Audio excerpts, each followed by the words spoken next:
Assalamualaikum warahmatullahi wabarakatuh. Apa kabar anak-anakku sekalian kelas 7 Madrasah Sanawiyah.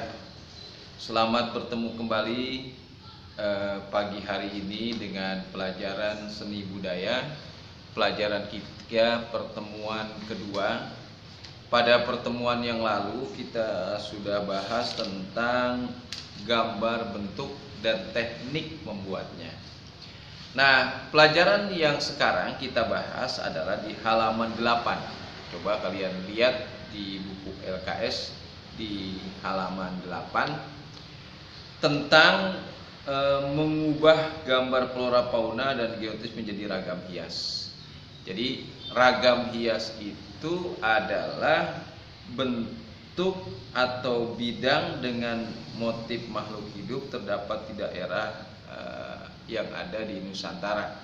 Jadi gambar yang menjadi ragam hias, kerajinan yang dibuat dalam bentuk gambar-gambar seperti batik, seperti kerajinan-kerajinan lain yang ada di daerah di Nusantara ini, kemudian dibuat gambar, itu adalah gambar hias. Di Indonesia terdapat dua golongan besar ragam hias tradisional yang menggunakan gambar. Pertama, ragam hias dengan pola-pola geometrik.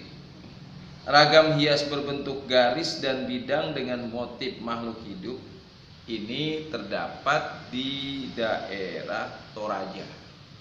Toraja itu Sulawesi Selatan, Dayak di Kalimantan, dan NTT Nusa Tenggara Timur, di Batak Sumatera Utara, kemudian Minahasa di Sulawesi Utara.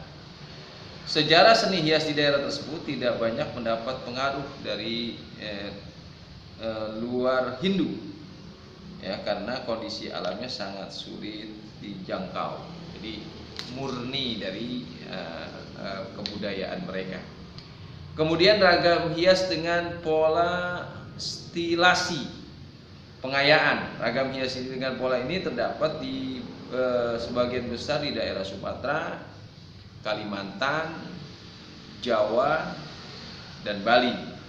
Ragam hias daerah-daerah tersebut syarat dengan pengaruh dari unsur dunia luar, misalnya dari agama Hindu, Buddha, atau agama Islam, dan bahkan dari Cina. Motif stilasi ini didominasi dengan bentuk tumbuhan, sebagai besar terdapat pada seni batik dan ukir. Motif ini kemudian dikembangkan ketika Islam masuk ke Indonesia sekitar abad ke-5 sampai dengan abad ke-12.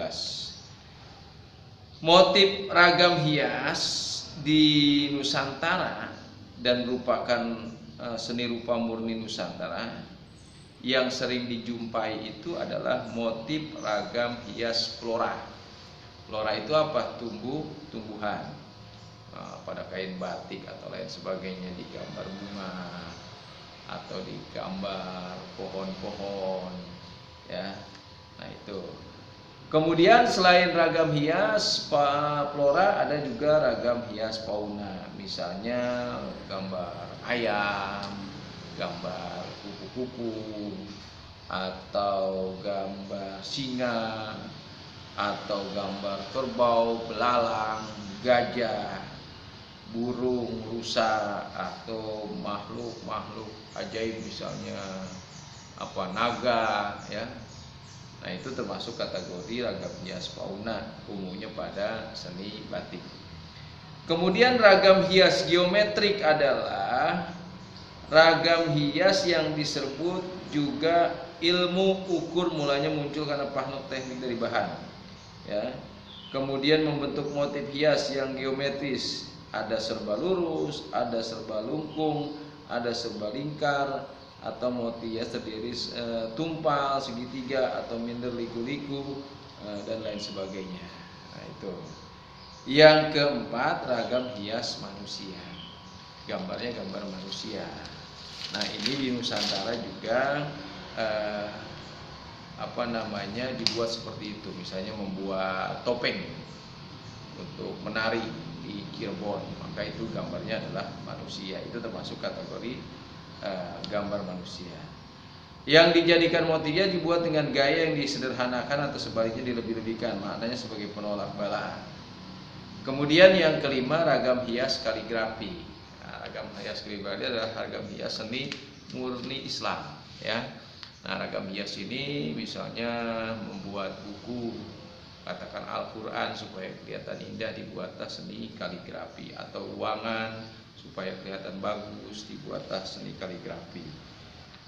Pola ragam hias ada, pertama ada mempergunakan ragam hias geometris, kemudian yang kedua ragam hias non geometris. Jadi polanya cuma dua, geometris dan non geometris. Teknik menggambar ragam hias. Gambar ragam hias sangat beraneka ragam, banyak sekali macam-macamnya. Kalian dapat mengambil objek dari flora, tumbuh-tumbuhan misalnya, fauna atau manusia, dan bentuk-bentuk geometris. Ragam hias flora fauna ini memiliki ciri khasnya masing-masing. Selain ragam hias flora dan fauna, kita juga dapat menggambar geometris tersebut terkesan kaku tapi memiliki keindahan. Nah, itu.